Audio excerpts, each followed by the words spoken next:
Hey, Pop Rockers, how yous going? Paul with you right now. Hey, we've got a special guest. We've got Kaitlyn Page. We've recently bumped into some of her music, and we've been playing it. We've done an article on the website, so hopefully you guys can get to the website, have a bit of a read, and have a listen to the music. Kaitlyn, how are you?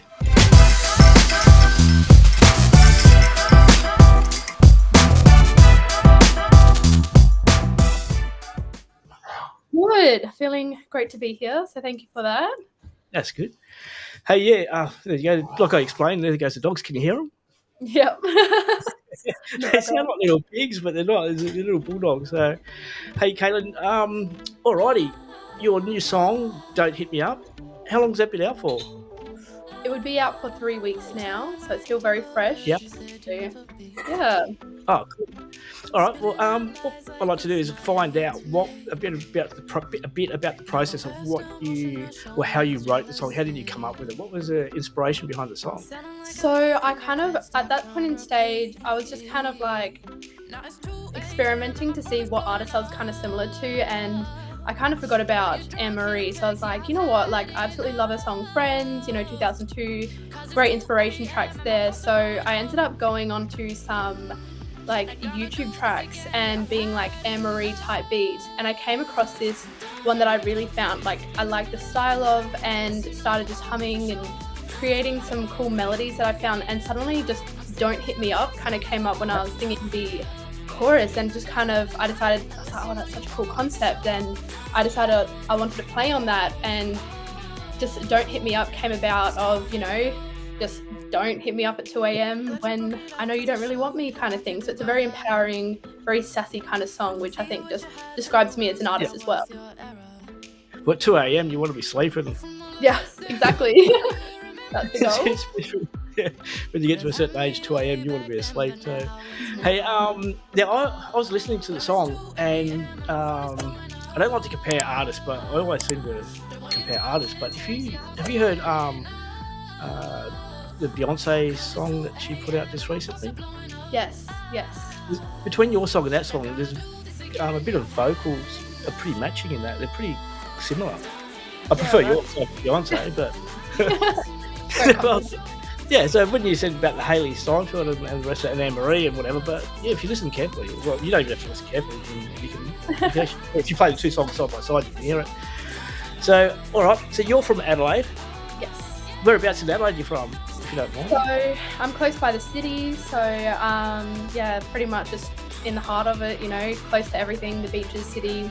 So I can 20 minutes everywhere. It's a great little location there in the suburbs. So yeah.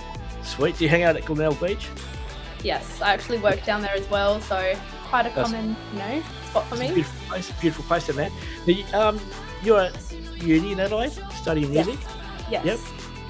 So I'm studying popular music in Adelaide Uni. I think it's a really great kind of course, especially for connections and broadening my music taste, I reckon. So recently I was put in a band for an assignment, and usually I would say I stick to more the ballads, R&B kind of pop stuff, but I found myself singing some metal this year, which I was first a bit, worried about because it's not my go-to style, but I think it was just a bit of fun, a bit of theatrical songs in there as well. So it was fun for me to push my boundaries and hop out of my comfort zone, which I love doing as an artist, because I feel like, keeping those connections with other people, exploring different tastes, you might find something that's cool in a different genre that you can add to your own that makes you unique, which I think is really cool.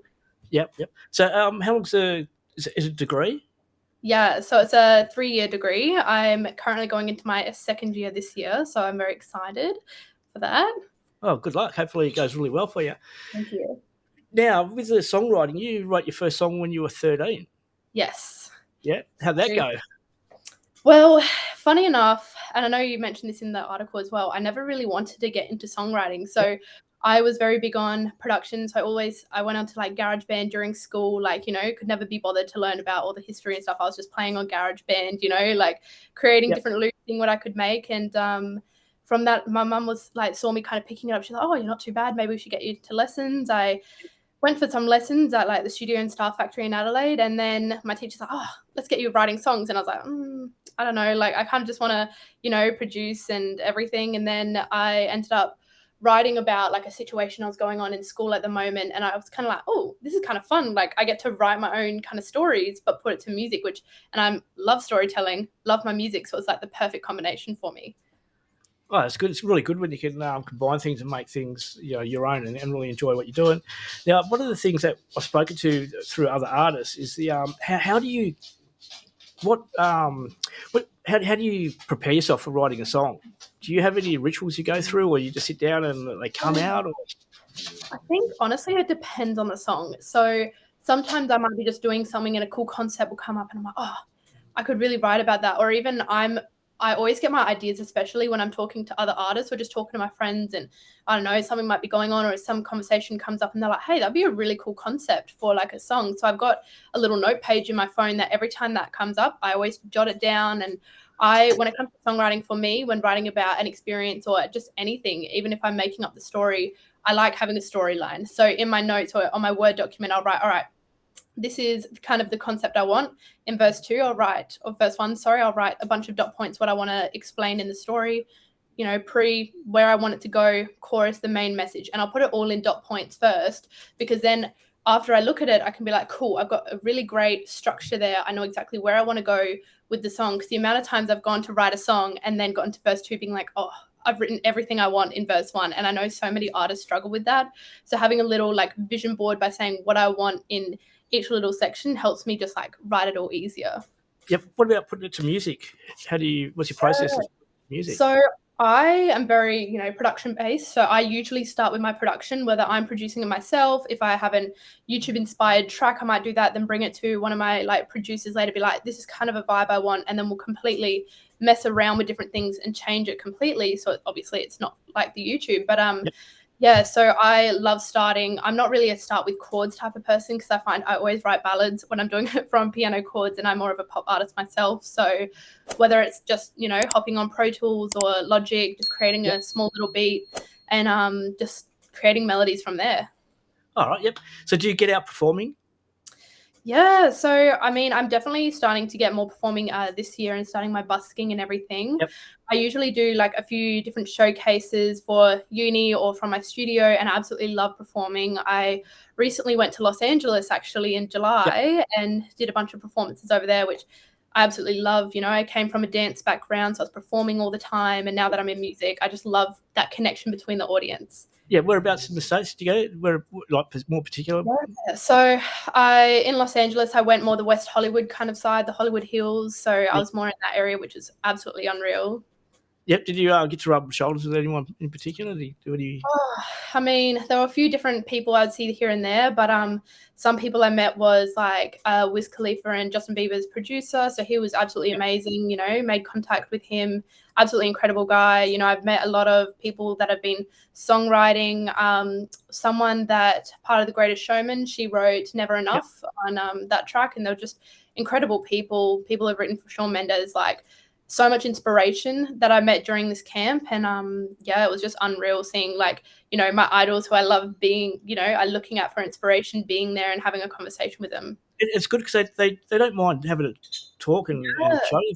Because we recently spoke to Cardia, and she's an R&B artist, and she just recorded a song with Coolio before he died, the rap artist Coolio.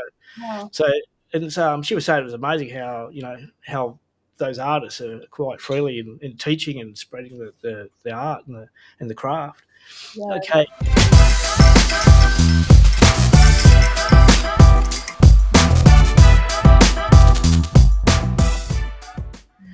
Alrighty. Well, what I've got here, I've got 10 cards here.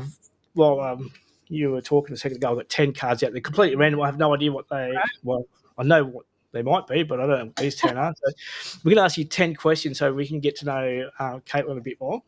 So, are you ready for these? I'm ready. All right. Question number 1: what is your all-time favorite movie? Honestly, I've got to say Burlesque. Absolutely incredible. Okay. Have you ever broken up with anyone via text? No, I haven't. Always in person for me. Put that on the bucket list. Hey, what's your favorite cartoon character? Cartoon. Honestly, gotta love Rick from Rick and Morty. Such a great show. Yeah. Who's your biggest fan, mum or dad? Mum. Yep. A food you cannot eat? Or maybe pickles. I just these are the same questions I had last interview. They're just like they haven't mixed up very well. Hey, what was the first concert you went to? It was actually an Australian artist, Rule. Yep, cool. Yep. What was it like? It was incredible. Such a great experience, you know. It was in such great stage presence. So yeah, it was amazing. Oh, cool. Hey, what is your best feature? I think my eyes, honestly. Yep. Okay, fill in the gaps. When I was a child, I wanted to be something when I grew up. I wanted to be a helicopter pilot. Oh, how cool is that? I'm not going to go on that one. I was going to say something about the Gold Coast, but I won't. Who is your celebrity crush? Oh, when I was little, definitely a Justin Bieber fan. And your last question is the last pic you took on your phone. What was it? Oh, honestly, I think I was at a friend's house and I was holding his snake, and it just so happened he ended up, I think I've got this photo right here. He ends up just crawling on top of my head there. So, I think it was the last one there. You're braver than me because I hate snakes. I couldn't touch them. Love them. So, do you have any new music coming up? Anything exciting happening? Yeah, I've got some big plans for this year, a bit more traveling. I want to release my next song by about March, April. So, so I'm very excited for that one. Have you started writing it? Have you started putting it together? Yeah, so all it's got left to do is just some production. The photos are done, the writing's done, and it's just got to do that last little bit of production and it should be ready to go. Do we have a title? It's called Don't Hit... Oh, sorry, that's my first one. Don't Hit Me Up. It's called Do Me Wrong. Sorry about that. Do Me Wrong. Next one. Cool. Can't wait to hear it. We're going to have to get it and put it on Pop Rock Radio and have a listen. Now, alrighty. Coming to that time of the interview where you start winding up and getting everything going. Anything you want to tell us? Any gossip you got over there? Oh, nothing much really. I think it's just right now it's just a lot of working, a lot of songwriting. So it's been a very relaxing kind of point of time at the moment, starting the new year. So yeah. So with the new song you got, and you've got Don't Hit Me Up and the new song, are you working towards an EP? Yeah, so the goal is an EP. Since I've just started out finally releasing, I think this year will be solely focused on some singles. So I want to release at least 4 this year. And then once I kind of start getting my name out a bit more, a lot of music out, I want to form an EP straight after. How did it feel releasing your first song? It was such an incredible feeling, the amount of support I had behind me. And just, I think one of my favorite things was, so one of my coaches, I sent her the song that I hadn't really been in contact for a while.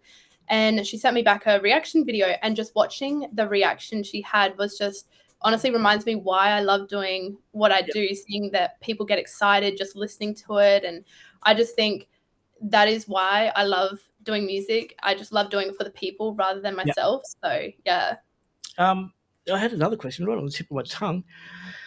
Have you heard it played on the radio or in a public place? You just heard it playing and you go, oh, that's me? Yeah, so I have been on a few different radio stations. The first one I heard was in Melbourne, actually, on Inner FM, and that was already just unreal. And then when I was at where it played in the gym, actually, the gym that I'm always going to, they ended up playing it there as well. So I think it was just crazy just listening to it through a speaker, being like, that's my song, which was just absolutely unreal. Cool.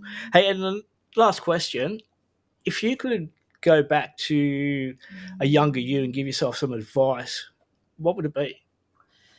Honestly, I think it's just keep being authentic, just keep doing what you're doing, keep driving, because it will all work out in the end. Because I reckon especially in the music industry, it's so hard, to keep that positive kind of thing, because you'll have everyone going to you, what's your backup plan? Like, are you sure that's what you want to do? Because it's always such a risky business. But I think I would just tell myself, keep doing you. You've got this. Like, you're going down the right path. Just trust yourself. So, yeah. Sweet. Well, I don't think you're going to need a backup plan anytime soon. We love your song. So good luck with the rest of it. And thanks for joining us. No worries. Thank you for having me. Oh, anytime. We'll have you back when you have your next song out. Sounds amazing to me.